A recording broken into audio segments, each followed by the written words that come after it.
Liquid हल्का पानी जैसा सा चिपचिपा सा आता भी है कान से, जी पर पहले से कम है। जी जी जी। आज चौपाल पे आप सभी दीदी की समस्या के सानिध्य में ही एक ऐसे तेल के बारे में जिक्र करूंगा जो कानों की हर समस्या के लिए काफी बेहतर है।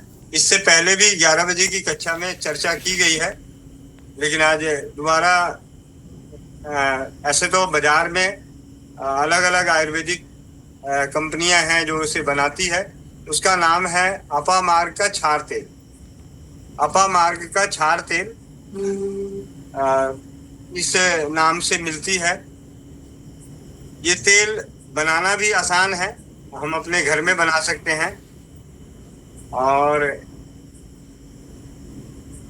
नहीं बना सकते तो आपको बाजार में जो है जिस भी निर्माता कंपनी की ये तेल मिले, अपामार्ग का क्षार तेल, इसकी 2-2 बूंदे दिन में 3 से 4 बार डालनी है।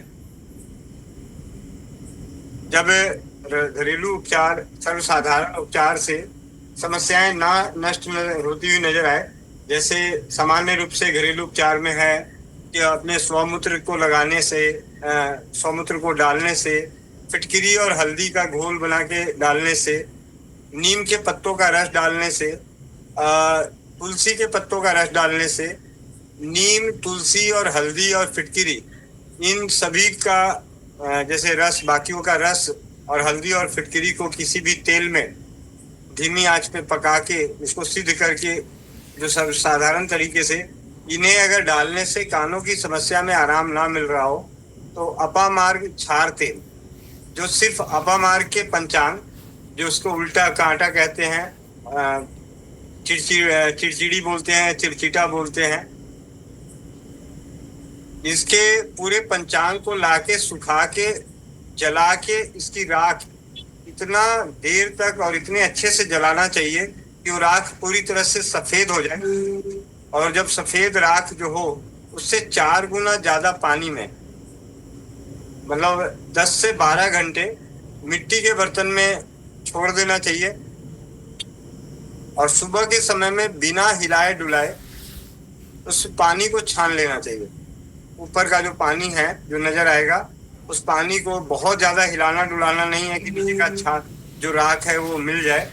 उससे क्षार, इसे बोला जाता है अपामार्ग का क्षार जल।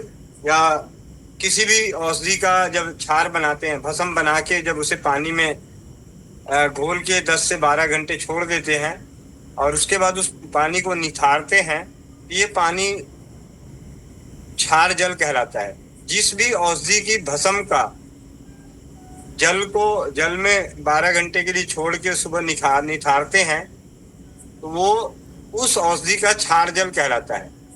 और फिर इस क्षार जल को धीमी आंच पे पकाना होता है।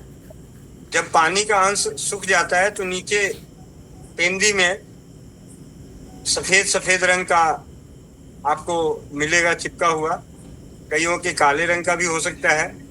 उसे छुड़ा लेना चाहिए और छुड़ाने के बाद उसे थोड़े से पानी से चटनी बनानी चाहिए, कल्क बनाना चाहिए, लेप गोला बना लेना चाहिए। और फिर इसे तिल के तेल में सिद्ध कर लेना चाहिए या सरसों के तेल में। तो इस तरीके से बनाने पे जो तेल तैयार होता है वो उस औषधि का क्षार तेल कहलाता है। तो अपामार्ग के पंचांग का क्षार, तिल का या सरसों का तेल, जितना आपको अपामार्ग के पंचांग का क्षार मिलता है उससे 4 गुना आपको तेल लेना है और 4 गुना ही उस क्षार को घोलने के लिए पानी लेना है। फिर इसे धीमी आंच पे पकाना है। जब पानी का अंश जल जाए, सिर्फ तेल रहे, तो इस तेल को आप रख लें और इसकी 1-1, 2-2 बूंद कान में डालने से कान की समस्या, लगभग चाहे कान में आवाज आती हो, कान से मवाद आता हो, कम सुनाई देता हो, किसी भी कारण से हो, ये अपामार का क्षार तेल काफी परिचित है।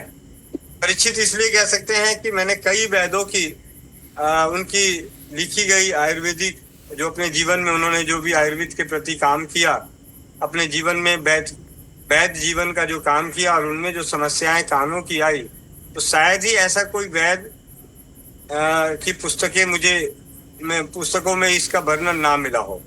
और वर्णन के साथ साथ ये जरूर मिला कि ये परिचित है, एक शब्द परिचित शब्द भी लिखा हुआ नजर आया।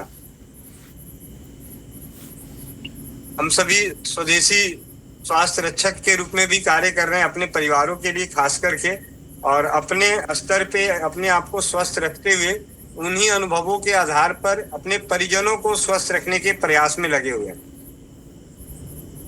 आप सभी से विनम्र विनती है कि क्षार तेल बना लें, और जो क्षार तेल नहीं बना सकते वो आयुर्वेद के स्टोर से, जो आयुर्वेद की निर्माता कंपनी है, उनसे आप क्षार तेल ला के प्रयोग में ला सकते हैं। लेकिन मैं यही कहूंगा कि हम सभी तो इतने जागरूक हो गए हैं कि बहुत सारी चीजें हम खुद ही बनाते हैं, तो कम से कम एक कान के लिए, और ये मौसम भी बहुत अच्छा है, इस मौसम में आपको लठ जीरा, अपामार, उल्टा कांटा, चिरचीटा, इसके पेड़ सूखे हुए मिल जाएंगे, और नहीं मिलेंगे तो सूख भी जाएंगे, क्योंकि थोड़े दिनों में जैसे ही बरसात आ जाएगी तो फिर वो आपको उसको सुखाने में मशक्कत करनी पड़ सकती है। जी जी। और साथ ही साथ अभी मैं पीछे सोनीपत गया था, किरण जैन दीदी अगर जुड़ी होंगी तो वो बताएंगे उनके भतीजे के साथ। किरण जैन दीदी हैंड रेस करना जरा, पानीपत से जुड़ी हैं तो, क्योंकि मैं अभी उनका हालचाल नहीं पूछा, लेकिन दीदी को शायद पता हो, उनसे बात होती रहती होगी अपने भतीजे से। किरण जैन दीदी, वंदे मातरम दीदी, माइक अनम्यूट कर लीजिए, बात दीजिए से। जी भैया, वंदे मातरम भैया, सभी को वंदे मातरम। हाँ जी भैया। कैसा है भतीजा भी? ठीक है भैया। ठीक है, मतलब उसकी भी समस्या यही थी, कान में इतना ज्यादा पस निकल रहा था और कान में दर्द था, और साथ ही साथ मतलब वो हिस्सा जिस दिन हम लोग गए थे वो हिस्सा तो सूजा ही पड़ा हुआ था, खा भी नहीं पा रहा था और बोल भी नहीं पा रहा था। जी जी भैया, मेरा भी अनुभव आज। जी दीदी बताएं। भैया, पतिदेव को रात को ना मोशन हो गए थे जी, तो सुबह बेटा कहने लगा कि मैं दवाई ला देता हूँ, तो मैंने कहा नहीं बेटा, घर से ही ठीक करना है। तो आज मैंने रसोई से इनको ना ठीक कर दिया। आज मैं बहुत खुश हूँ भैया इस बात से। हाँ जी, हाँ जी, बहुत बहुत धन्यवाद दीदी। हेमंत भैया एक दो हैंड रेस लीजिएगा।